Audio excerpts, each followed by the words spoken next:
Welcome to Choco's room. The room is filled with expensive perfume. We also have nice candles too. Choco's room. Welcome to Choco's room.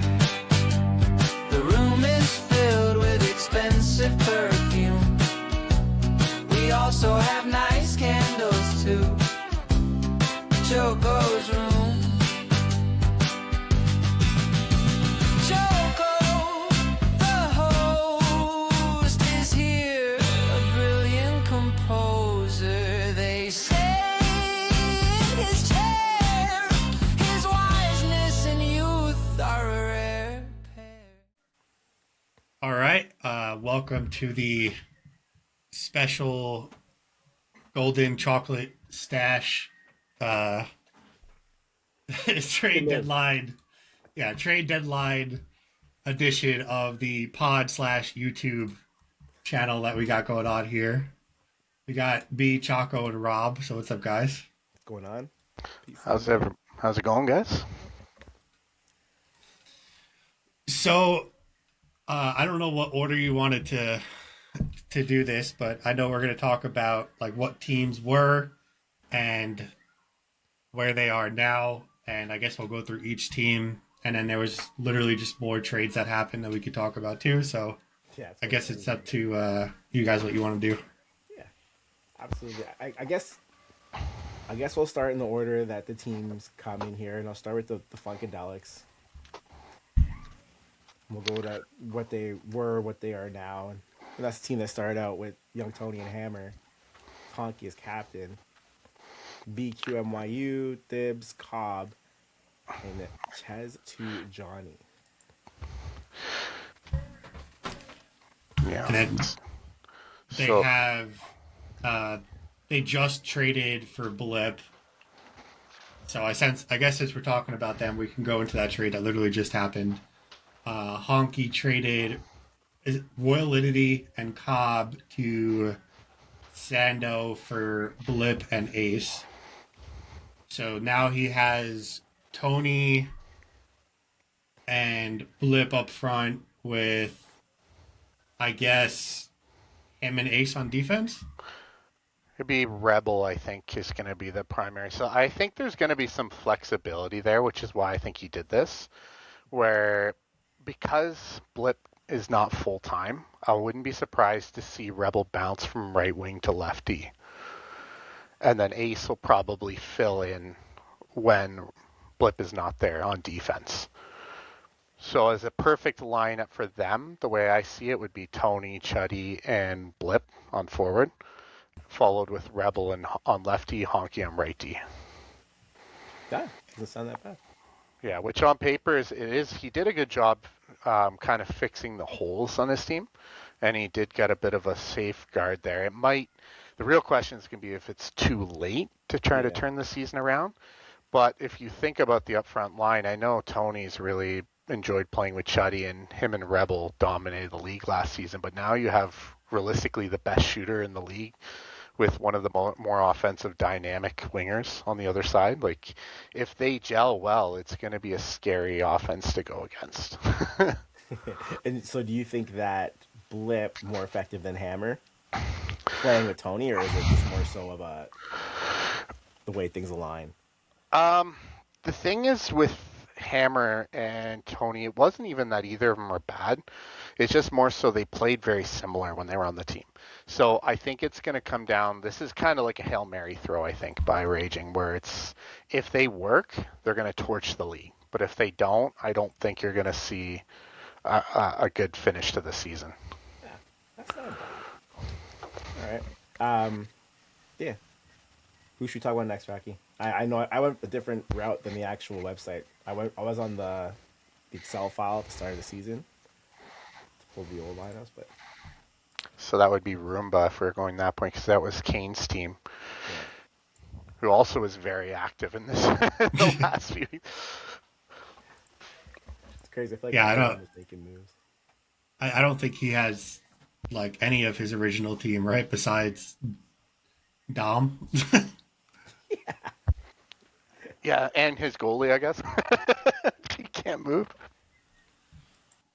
I think you actually posted the original rosters at one point. Oh, you Yep. did. So it Chico, was Killer Shots, Odd Guy, Ace Soul, Blip, Goat. Dom Silver killer shot. Yeah. So I remember. I'll say Kane was probably the most outside of me. He was more successful than myself, but in this nature. But he was probably the most active GM or management there was when it came to trying to work out trades. Like there's so many times where him and Raging, him and Cab. There's a bunch of other teams that are trying to work out three-way deals, and it all started because he was super active in a lot of the trades. Um, so yeah, it would make sense that he would flip his whole team. And I know at some point he went from wanting to be super competitive, and I think after the season against our team, he kind of shifted more into towards trying to make a more enjoyable finish to the season. Doesn't mean he's throwing in the towel. I know they still want to win, and they very well could. But I do know that they veered towards having more of a fun finish to the season. Like he even went and got Kwong, which is a buddy of his, and I know he was after Nuge all season to the point where I honestly think he overpaid to get him, which buffed a couple teams. But I understand why he did it because he wanted to bring in a more of a complete finish to the season and a positive party's presence for himself. Pretty studly deep hair. Only part time, but studly deep hair nonetheless. Dom and Nuge. It'll be fun to Yeah. see what they look like together. Not to mention Kane can always jump back. Now getting Kwong frees him up, right? Because Kwong is a center, he can throw up there, and he can always slide down and play D on the right side, right? So it could be him playing when Dom doesn't play, or maybe he has Adam there. Like he has a lot of flexibility in his roster. Are him and Adam the only other two D men? So right now his lineup would have Adam, yeah, who can play all the forward spots in D. Dom is right D, Nuge left D. So if I know how he's thinking, he's probably going to flip Adam on either side, kind of like how he did with Ace. And he'll play center and have Tyler right wing, or he'll go to right wing, put Kwong. I say Tyler, I mean Kwong on center, and he'll go right wing. It's probably one of the two when he's not using tips, and Syndrome obviously be the full-time left winger. Yeah, they might have to go because of the way the roster is set up. It might have to be Tibbs, Syndrome on the wings, and Kwong at center, and Kane Adam on defense. When Dom and Nuge aren't playing. Yeah. Or yeah. That's a lot of movement for a roster too. It's like two completely different lineups. Yeah. You see that for three, and then you see Dom and Nuge. Cool, right? Imagine Game 7, Dom Nuge back there. That's gonna be fun, right? Yeah, it's like potentially like pretty good. We'll see. Yeah. Aren't they both like? I didn't get the chance to play against Nuge. They're both pretty like offensive-minded defensemen, aren't they? Yeah. So they both play similarly. Actually, it's kind of wild. Like I would say, Nuge plays a similar sort of game to how I do, Rocky, where it's like he's up and down the ice a lot. Nuge ran quick release on defense. That's an interesting play. Yes. Quick release on defense. I mean, I like if Dom was in here, I'm sure he'd go on a rant about scrims and why that's a good idea. But from our lowly levels, it just seems like I don't know. I don't know if I agree with that one. I don't know. I played a few scrims and I didn't see any Demon Rock in quick release. Maybe one, but I don't know if he even did that well in it. Yeah, we'll see. Maybe it's like if he has the right guys, it's super effective, and maybe it'll work that way. We'll see. Honestly, it feels like a build. I'm not gonna lie. I tried it at one point. Right. Like I put it on because in my mind I was thinking like, hey, like tips might be effective with it, right? Getting the cleaner animations at the point if you're trying to shoot. But I guess like if you get in close to the goalie, then why not? But are you bringing enough value that it offsets what you could bring in a different perk, right? Yeah. At the end of the day, you got to mid-max your build to the best you can to give you the most value in each game.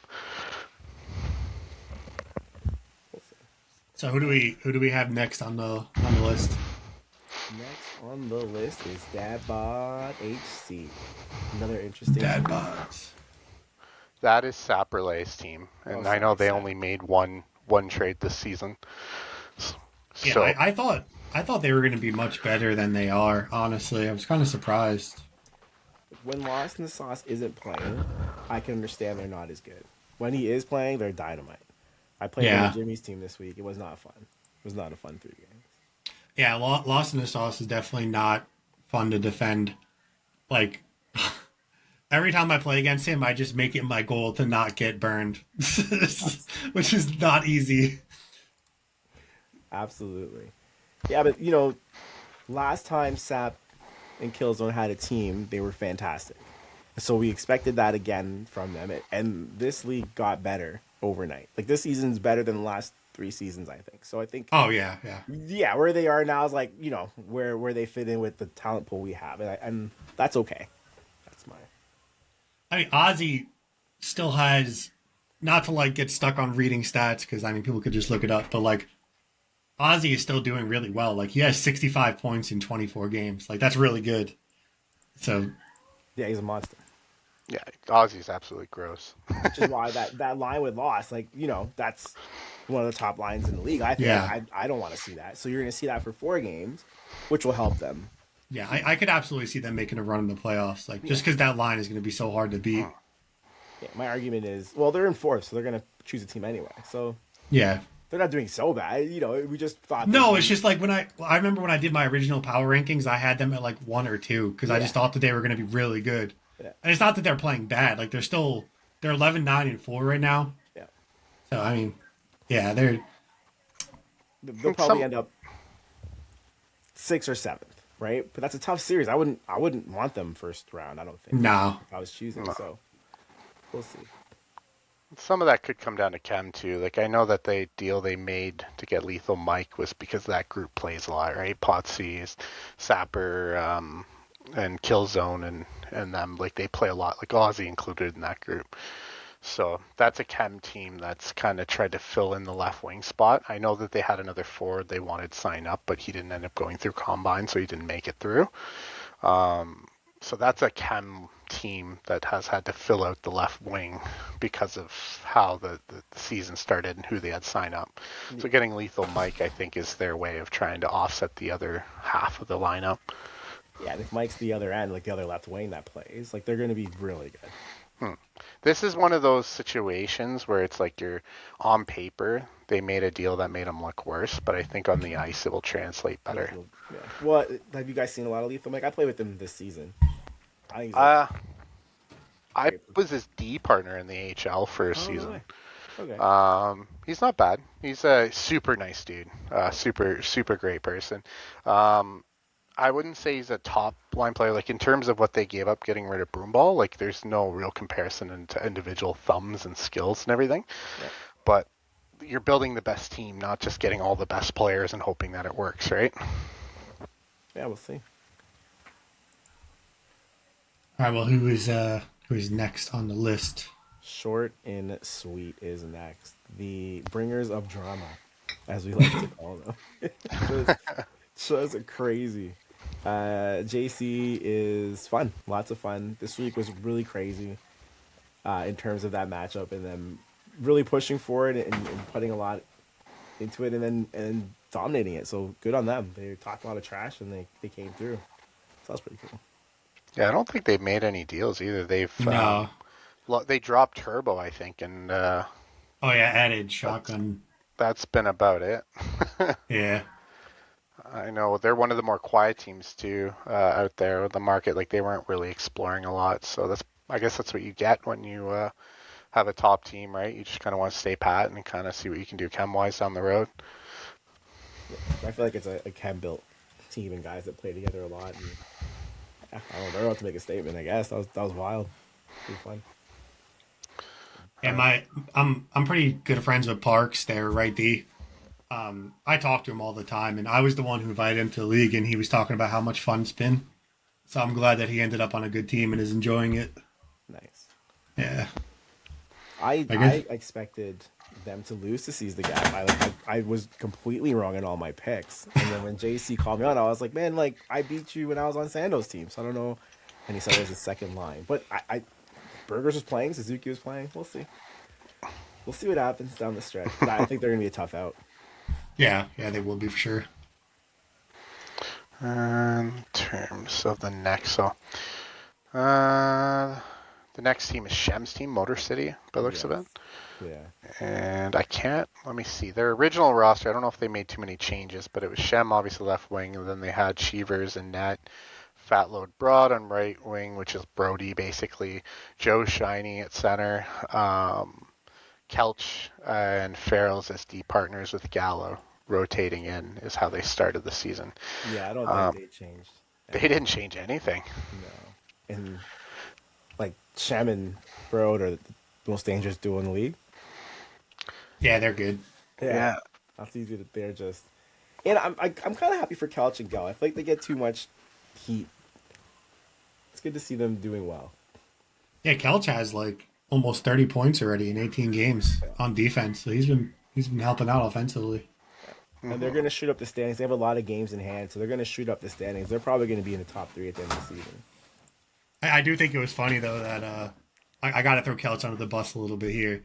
After me and Rob kicked their teeth in the last game, Kelch messaged me and basically said the only reason that we won is because they had an off night. So, look, all I'm saying is when we make the playoffs, because we will,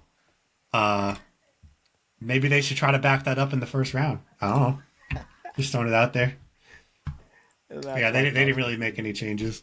No, they're the same team. Good for them. Moving on is you guys. Over there, Rob. The Mighty Drunks. That is true. We our main roster changed very briefly in terms of one trade. So we ended up moving out Easy Syndrome. Our lineup at the beginning was Easy on left wing, A-Train center, and then we had slightly above average, also known Clutch. I started on right D originally, and Rocky on lefty, and we had J Squad and Google for our goalies. Give it to Rocky, became a champ and slid over to the right side for me because I just wasn't making it work on the right side. It took me way too long to get going. And then we ended up moving off our left winger for Sniper, who on paper, again, more thumbsy, higher skill guy, but we got more of a locker room gel guy that fit into a system that we had. And ever since we've made that deal, we haven't looked back. We've been kind of beating almost every team we played, I guess, in the series. And that's been a staple for us. And then recently we added Chico off waivers and Nicole, both as part-time guys, which has kind of helped give us some flexibility. So playoffs come and one of the guys can't make it. Either me or Rocky can jump on forward, or we can use Chico, or we do have some flexibility there. How do you guys feeling going into it? Do you think you take everybody, or do you think it's like first round be all right? You got to be confident. Like, I know when we started, so I'll put it in perspective. Before we made the trade, we were at a record of 1-7 and 4. So since then we're 8-10-5. Yeah. So, so I honestly feel confident about any team. Yeah. It's just going to be more so getting in, because we did get a lot of games on hand too, right? Yeah. And we try to make sure that we really keep pushing down the road, including beating that raging team against Blip for the third time I had to play him. Yeah, it's so annoying. Yeah, so schedules, yeah, it's not fair. So the trade's happen, you're like, oh, not again. That's and he's one of those guys that can just score from anywhere. So it's like you can't give him the space, right? So it's like most guys you can just leave to the outside and trust that your goalie's going to get it. But we have the best goalie in the league this season, and even he's going to have trouble at times because that guy can really shoot from anywhere. It's crazy. Yeah, so annoying. So annoying.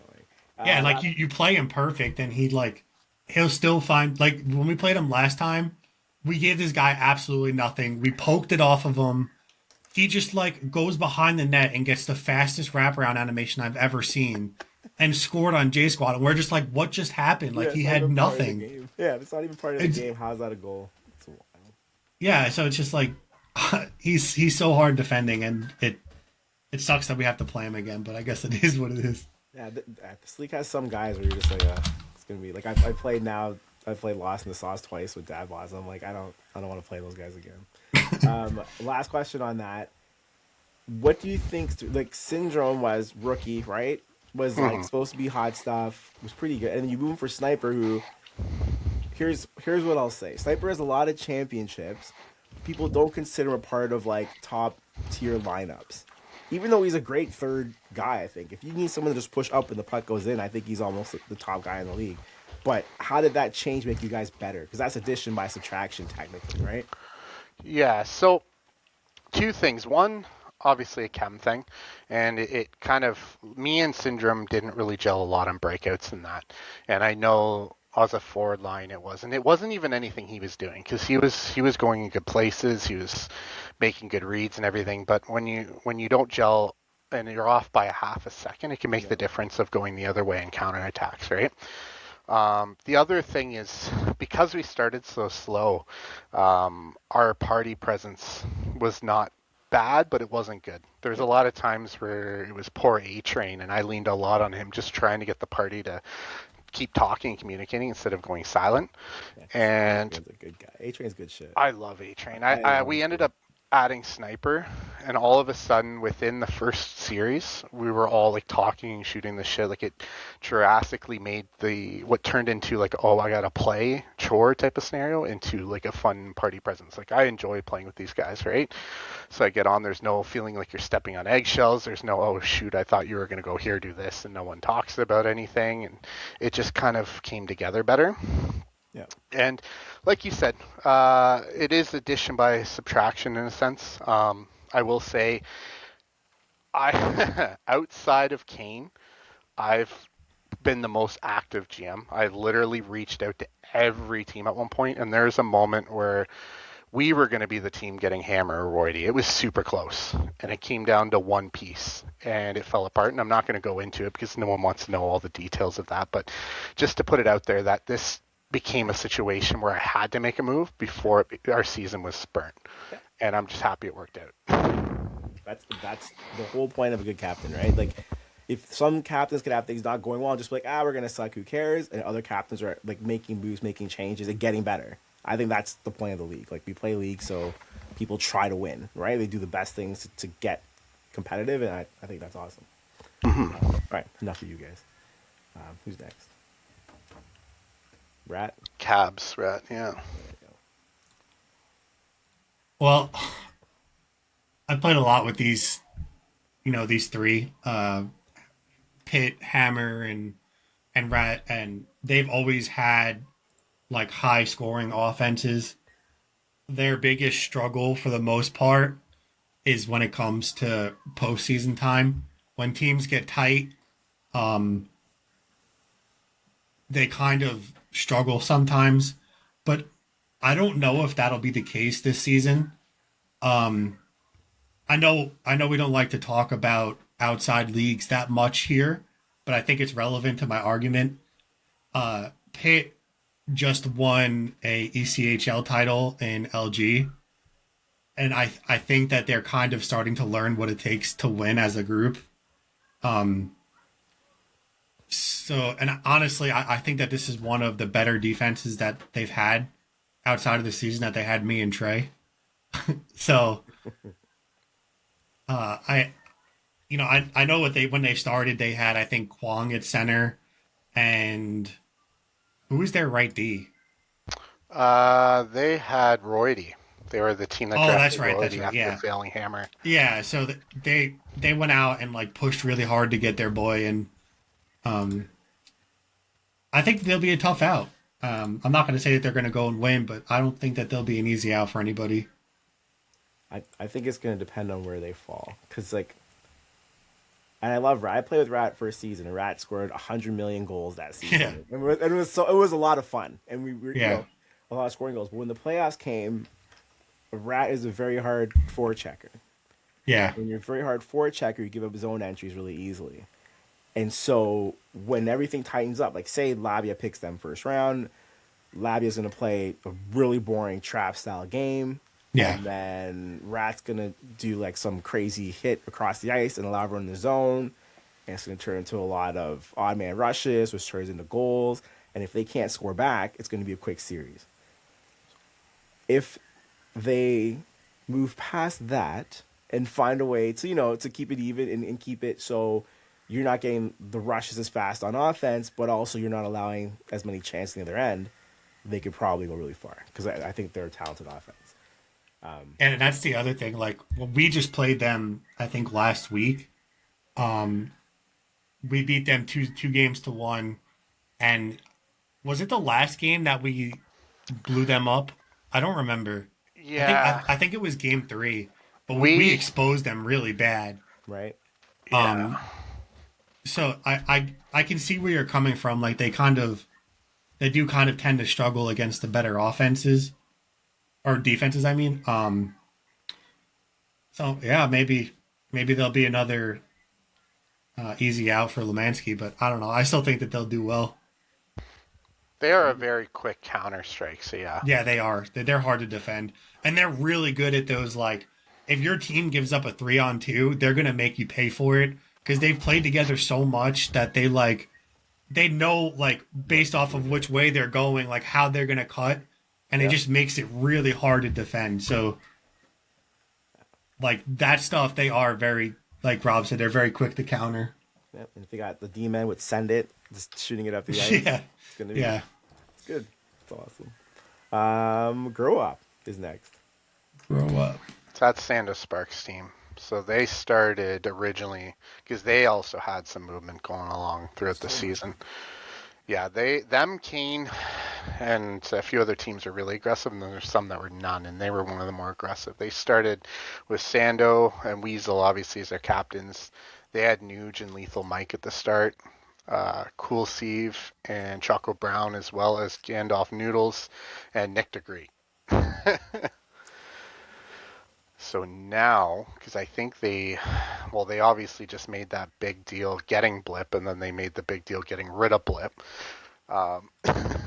Just kind of wild. Lasted one series. It didn't take long, eh? Where it is. So yeah, so right now they have Weasel, Sandal, Sparks. They have Gandalf Noodles, who's going to be their right winger. And it's taken us a while because the three of us were debating this before we got on here, how the rest of the roster is going to shake. And right now, the only way we can see it is obviously Blip is going to play, or sorry, not Blip. Gandalf's going to play right wing. Ace is going to be a left wing for half the series because Matt Ace is for gone. four. Oh, Ace is gone. And they picked up Owen. So Owen Owen's Wilson. full-time. Owen's going to play left wing. Mm-hmm. They're going to have Steve and Matt on defense. Yes, and Gandalf on right wing, and Matt will probably No, sorry. Royalty is going to be playing defense. no Royalty. Yes, because they got Royalty. Right. So Royalty and Cool Steve will be D partners. So Owen will play half the games. Matt will play half the games at left wing. Mm-hmm. And this is very solid. I don't know how else to say it. Yeah.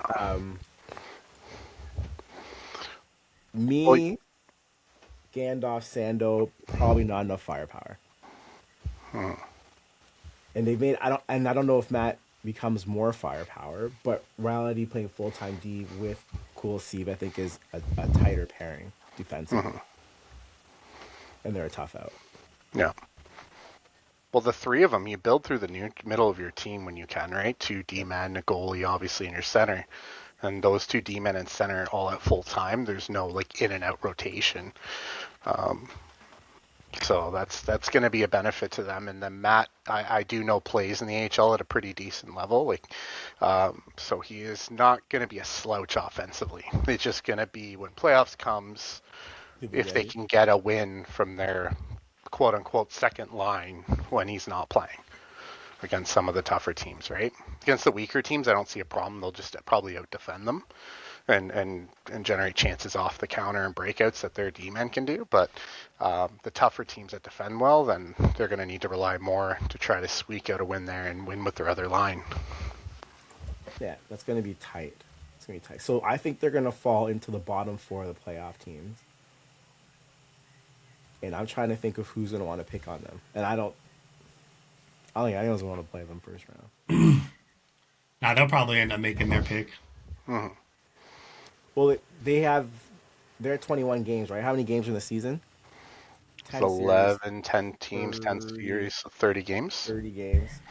So they have 9 games to go from 24. It's gonna be tough.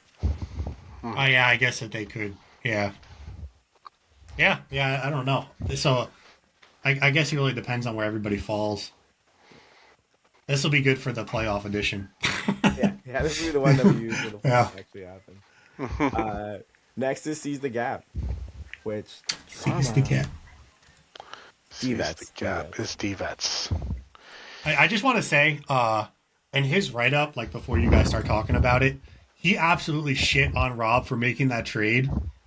And ever since then, we've shit on his take. So I just want to throw that out there because he was like, Rob just made the team so bad. Like I could see these guys finishing at the bottom of the standings, and we've beaten 3 very good teams since then. So I just want to throw that out there.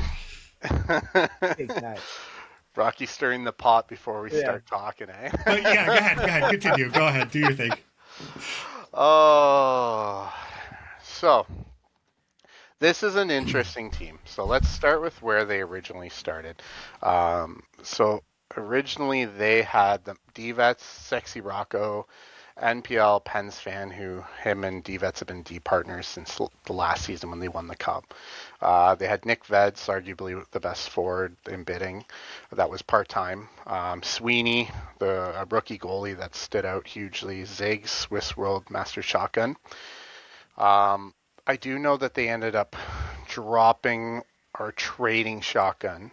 They dropped him for They dropped him They Terry. dropped him, for picked up Terry. Scary Yeah. Terry. Yeah, that's And one of the- Scary Terry and played with Sexy Rocco and Nick Veds, and they kind of torched a lot of the teams.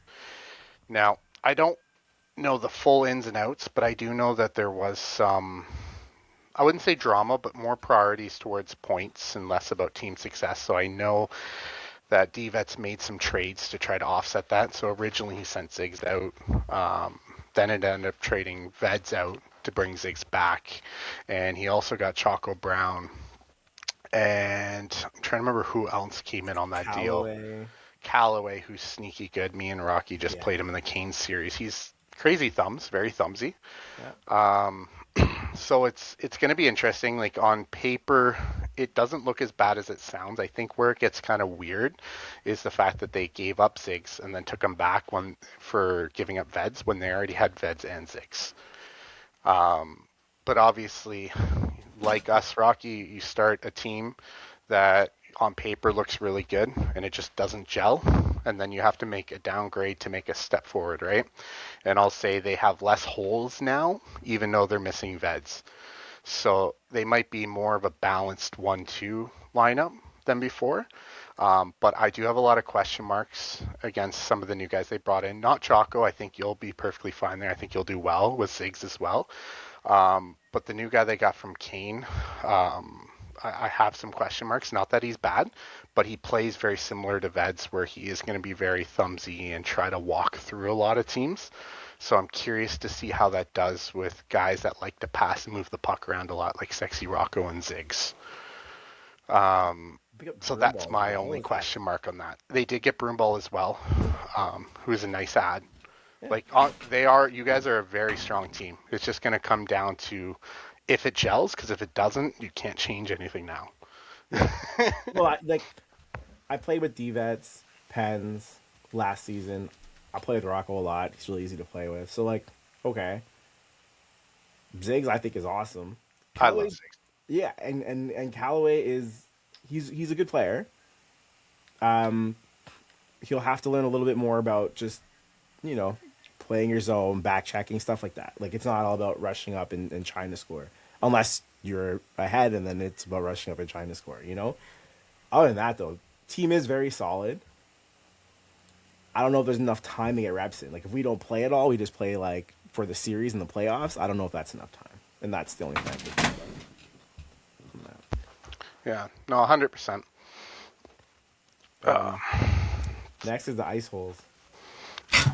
That is. Let's start with Jimmy and Nat. The experiment did not work. That was a bad idea. I You saw it mean for one esports series. Jimmy didn't work? Yeah, Yeah. it did not go well at all. And the worst thing is Jimmy's not a bad skater. I think he's a great D man in this league. I think he's won awards at defense. He's not a terrible like he's not a bad player, but you put him in net, that's like the worst possible thing they could have done. And yeah, That was all him too. Like he was very adamant on playing goalie for some reason. just wanted to prove a point, I guess. But now he's got Veds, so Yeah. So what he started with uh Freak, Barrett, Sniper, Drug. Sorry, I'm looking at the thing on the website and it has like everybody that played for it. It's kind of So annoying. at he the had Matt. beginning, it was Jimmy, A1 Freak, Sniper, Matt 444, Callaway, Barrett 50 Cal, Drug Monkey, Owen Wilson, Snows, and Nichols. It wasn't a terrible draft, but it's just like have they played with Matt before? I know they haven't played with Callaway, but and pieces together plus the goalie not doing well, it's tough. Yeah, I just don't think the offense was there without Callaway because like I played some scrims with them and they were pretty decent defensively, but once Callaway left, it just felt like there was no offense for them. Well, now they're going to have Scary Terry, hopefully, and I know I'll give it to Jimmy. He hasn't been afraid to take flyers on guys that have had some success at some capacity. Like they gave my boy Kwong a chance, and he did okay there for a bit. I know that they're doing it now on Scary Terry, and I got to get props on Scary Terry quickly while we're here because I know he's on the team. I'm happy to see this man get a full-time role. He's been playing above and beyond a waiver for so many seasons, has never given a fair shot just because of the name and maybe some past history. I don't know, but last season I had him on my top team when we dominated, and he didn't look at a place. He just obviously wasn't going to outdo Tony or Rebel that season. That was it. So I hope he gets another look next season that isn't a waiver and legit keeps going this season with Jimmy. Yeah, he has 40 points in 14 games. He's Yeah. 20 goals, 20 assists. Like that's not bad at all. Yeah, it was Well, like a 3 point points per game pace or something with us. Like it was crazy. Yeah, and then with you guys last season, he only played 3 games. He went 3-0 and he had 10 points in the 3 games. And keep in mind that was replacing Tony when Tony wasn't there. So it's not like he was standing tap door getting tap ins from Tony. Like Yeah. him, Rebel, and me generated a lot of that, and A Train obviously. I mean, handpicked by Veds, right? If you're handpicked by like the best four in the league over shotgun, it's not a bad place to be in. Mm-hmm. And he proved the medal, so it's awesome. But I guess they're not a playoff team. Yeah, it's gonna be That's why really. Jim's not I there. don't even know if there is even a chance. Like I guess every team is technically in it, Yeah, but they're at a point where they would need the other teams to just kill the teams in front of them, and I'm pretty sure some of these teams even play each other, which makes it more complicated. if they go 9-0, they'll finish with 30 points. Yeah, so like which at the moment would be in, but like Yeah, a lot like of these teams are not going to lose out, right? You need like 7 teams to lose out, or not 7, more like 6 yeah, to lose out to hopefully catch back in. yeah. All right. Last but not least, I guess we have Lemansky and Buds Ice Hockey Association. I don't think that they've made any trades. They haven't had to. Yeah, they're pretty solid all around. Yeah, this is a Yeah. good team.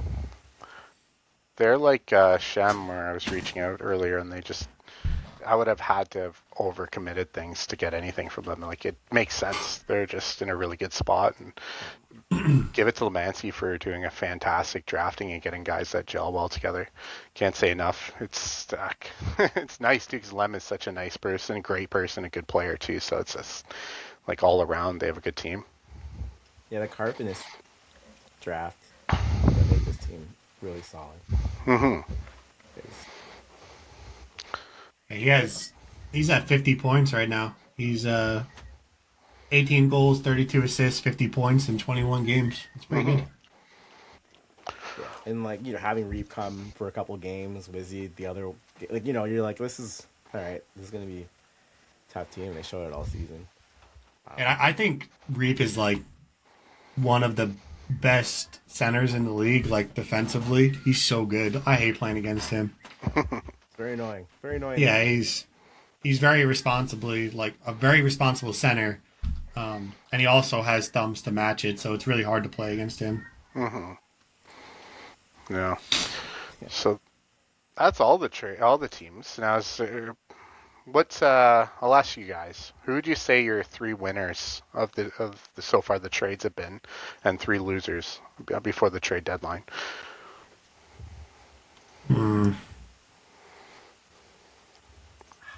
That's a good question. Yeah, I'm trying to look at what like the craziest. So I'm gonna be a homer, and I'm gonna pick us for one of them. I knew you were gonna say that. Yeah, I mean it's hard to argue. Like we've beaten three very good teams. Yep. So, That's true. One was Shem, Cab, Relay. Jimmy, we should have won, but we got the same amount of points of that one. We dominated Kane's team. Like I think it's been pretty consistent since then, eh? Yeah, so like I have to put us in there, and then, yeah, that's a really Well, okay. I think Sando, what he came out with, is going to be very tough. I think he built a great team. For what he had, getting another top tier D guy. yeah, that's fair. He made a few teams expect to have. I think that's a really good setup for them. And I guess I would make another one for me would be Honky, assuming that Blip is able to show up, because he did kind of fill his the gaps that he had in his team, at least for the most part. Yeah, Blip's tough because we don't know when he could play. Yeah, that kind of makes it hard. Yeah, like is he even available? You know, it makes it kind of tight. That'd be my three winners. To be like I don't know, I guess. Okay. I don't really know if there's any like losers, because like I would have said Honky with the original trade because I didn't like that trade personally, but he kind of fixed it. So, Oh yeah, yeah. Sorry, Rat. They had to win. oh yeah, getting Hammer, that's fair. I didn't even think about that. Yeah, that's fair. Kind of crazy how many teams actually improved. Like, if I was to look at this, my winners so far, I would say. I also came with a loaded question. I would say Radley is one of them. Honestly, I know it's kind of a cop-out answer, but I would say Lemansky for not doing anything and not blowing up the team to try to get slightly better. I mean, that's fair. And then I would say Sandos Sparks. I know he did a lot of movement. Like you could argue losing blood hurts, but I think he's going to score more from committee, and he's getting arguably the most stable D pairing with one of the more defensive two-way centers in the league already, right? So it's going to be hard to score when things tighten up in playoffs against that team. In terms of losers, and I hate to even pick anyone as losers, honestly, because I think everyone did a lot of good things. My boy Kane, not that I think what he did was bad in any way, but I think he did pay a lot to try to get certain particular pieces he wanted. Doesn't mean it won't work. I'm just going purely based off of all the trades and moves that were done so far, as a lot of teams picked up huge players. Getting Nuge is going to be big for them. I know he wanted to do more to tidy up that defense and offense a little bit. So hopefully that helps him a little bit going down the stretch. And I'm going to say the same thing against Sapper's team as well. But the same thing. I don't think they're going to be bad. If I had to pick a loser compared to what other deals are out there, I would say those two would be up there. Then I don't know if I have a third, honestly. I don't even know what to say for a third. Those are the only two teams I think that took a true step back, and the rest got better. I'm kind of looking at Seize the Gap. I know I got traded there, but like losing Veds, which was guaranteed wins against almost everybody else. I know there's stuff in the back end that made it what it was. I know you still have a really good team, but when you have Veds for 4 out of 7 games, you're almost not worried about 4 out of 7 games. Does that make sense? Yeah. And so now you're going to a lineup, while still good, you don't have the I have the best player on the ice every series anymore. That Which is true.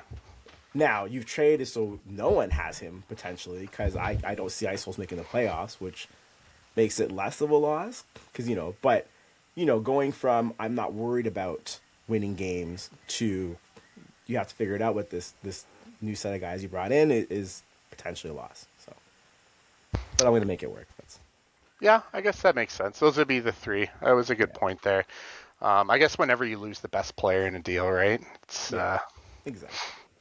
Oh, Now, Venge is gonna eat that up. He got called the best player like 3 times. He's gonna, yeah, he's you that's just your you number made one. his month right Yeah, there. you're Yeah, number He's one. there listening to it in bed just with Yeah. the yeah, with podcast, eh? yeah. He's gonna love that. I have something for you guys and a question for you guys, and it's about Pray Harder, the team that fell out. With that, we lose HVET, who is supposed to be a player that was a top tier player. And I personally, I think the reason you lose him is because he goes for 79 bods, which is completely outrageous. And his team's not set up for success. He has a terrible time, and he leaves the league. We absolutely lose him. I think there's a fix for something like that happening. And I think that we should implement like a salary cap. So there's 100 bods per team, but you can only spend a maximum of 40 bods per player. And so the draft order of players becomes super important, but you can take a player and say, I'm willing to bid 40 bods on that player, and that's the cap. And you get him. So now it becomes like a hard cap sport where it's like you can have two guys at 40 bods when the rest of your team's going to be made up of 20 people. And then you don't have something like that where a player comes into the league, you expect the world out of him, overbid him, surround him with not the best time, and he just falls off the league. I know it's a lot, but what do you guys think of that? And do you think something like a bod salary cap would make sense in 239? Only thing I see with it, I like the creative approach and thought process behind it. The only thing I can see is gonna be some of these guys people are willing to pay more than. So for example, if I want Tony, for example, and I'm doing my bidding and Tony's there, what's to stop me from just starting the bidding at 40? That would be the Because you're paying him the max. You're not right he's your off the max hop. player. Yeah, But that means that no one else can get him. yeah, You know what I mean? So I get the approach, but it kind of creates a loophole where it's like I can just put 40 on every player I want that's high level and no one can do anything about it. yeah. That would be the The only way I could see something like that working is if there was a max amount in one particular bid where it's like you can only increase the bid by 5 bods or something, but then it's just going to come down to a roulette of the timing of when you put the bods down and it gets really complicated, right? yeah. We're turning towards pretty well. But I like the thought process because I do agree that sometimes those high end players it kind of ruins the experience for them as well as the teams, right? People tend to forget about that where it's like, oh well, the team's silly enough to do that mistake. Well, look at the player side, right? Like, what are they going to do at that point? Yeah, like guys 3 months. Like Kane. Kane last season went for what 61 pods and just Mm-hmm. like didn't have the best time, And it's not his fault. He's good at the game. It's just like someone will throw their whole team and ruin the team. Anyway, like Blip's been Also, traded 3 times. Hammer's been traded. Like if you're looking at the guys that went for crazy bottom amounts, royalty, Veds, there is not a player over 40 bot. I guess Brody's the only player that went over 40 bots to stay on his team the whole season. Something can be said for that. I think. I like the thought though, like, and if other people have thoughts on ideas and things, don't hesitate to bring it by. Just keep in mind that there's not as simple as just the original thought. There's always generally loopholes and bias we have to look at, making sure that people are all fair and even across the board. So it's not as simple as like that just sounds good. We're going to implement it. But I do like the thoughts behind bringing different ideas to the league because realistically, me and Rocky are both new at admin here, and there's a group of us. We want to hear your guys' input because it's you guys are the ones we're trying to give that experience to, right? Not us as individual admins. So hearing your inputs can be very important. I do think the best way to try to cure that is bringing in more talent because like if there's more overall talent, people are gonna be less hesitant to spend that much unless it's like a hammer situation where it's just him wanting to get his boy. Like I kind of think that's ultimately what it comes down to. But I think if we got the talent pool to be better, which we're trying to do, it's not easy because Yeah. a lot of people have egos and um, it just makes things hard. Like it really does. But like if we got the talent pool up as a whole, it would not only make the league better, but it would also stop things like that where people are going for ridiculous amounts of money. Yeah, it I don't know brings that the price down a lot when you do that. Yeah, for sure. like when I first joined this league, going for 70 bods was unheard of. Yeah. Like it never happened. Like people, the highest paid players were like 40 bods. And now it's like there's 3, 4, 5 players that always go for, 50, 60 bods. It's just kind of crazy how that's changed. But I think a lot of that has to do with, like I said, the skill level kind of declining. And that's what we're trying to fix. Mhm. Well, this year we brought in more skill than we've had in seasons too, right? I But do we also think, took away a lot of it, though, because of the co captains. Like, yeah, look at how many big name players that we took away by having co captains. Yeah, yep, I think that's why the bods went up Yeah. for players, right? yeah, 'Cause If it's we so much had like better. a regular season, which I'm not saying I'm against co captains, I really like the idea and I think it's brought a lot of people back to the league, but it did take away from the talent in the pool. And I think that's why like it brought players up so much. yeah. It's a combination of both. Because if you think about it, like if you have 100 bots between 5 people, it's 25 bots average per position, right, or per player. But with that extra person gone, it's now what, like 30 bods average across, if I did my math right. So just the fact that you don't have to bid on one guy alone increases the price of everyone. But yeah, like Rocky said, if we can get way more talent in here, that's gonna create that to happen artificially, right? Because no one's gonna feel the need to bid so high. Where it gets hard is certain positions, center and D particularly, are generally really shallow. This season, oddly enough, left wing was shallow somehow. Which isn't normally that common, but and goalies were at an excess. Like we had poor like Oh Google yeah. sitting on waivers or backup all season when he legit was carrying Ragen's team a little bit. Him and Blip literally were stealing the show a lot of nights, and it gets forgotten about, right? Just because of the depth. So didn't stop me from spending 20 on the guy I wanted either, though, right? Go figure. I know I'm never going to let that down to some people, but uh, I just didn't want to spend 70 on a forward. No, I mean it ended up working out. I mean, we started out a little slow, but we got things right. And Yeah, J Squad's been awesome, so it's been worth it. yeah. No, I love J. J Squad's been a trooper. He's been getting on. Like, I'll say a prop in our team is, and I do recommend to every captain when you're trying to do your bidding and you're planning and you're throughout the season, try to really get a culture of setting an expectation of being on a certain time for warm ups and that it does make a huge difference. Like the fact that I've gotten J Squad in pretty much every night for practice at 8:40 has been huge.